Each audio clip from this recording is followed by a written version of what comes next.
Kelompok Hizbullah Lebanon mengumumkan menyerang Pangkalan Militer HaHotrim di Israel Utara pada Selasa 12 November 2024. Itu merupakan serangan pertama kali ke Pangkalan Militer sejak perang pecah pada Oktober 2023. Dilansir Middle East Monitor, wilayah itu merupakan fasilitas utama Angkatan Udara Israel.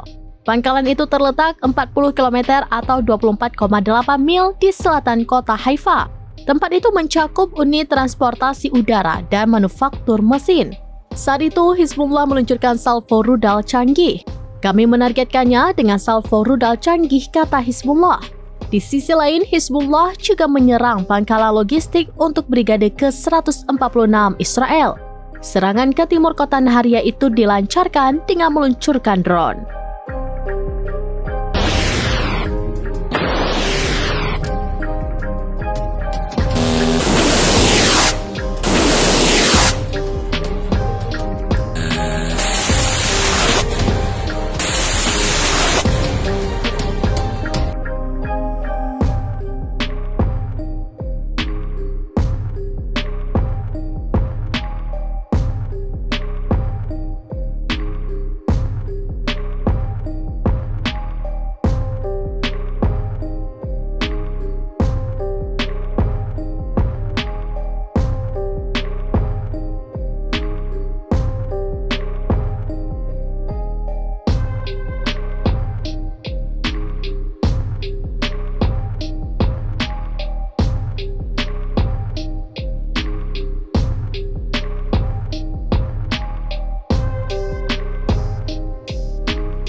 Download Tribun X sekarang, menghadirkan lokal menjadi Indonesia.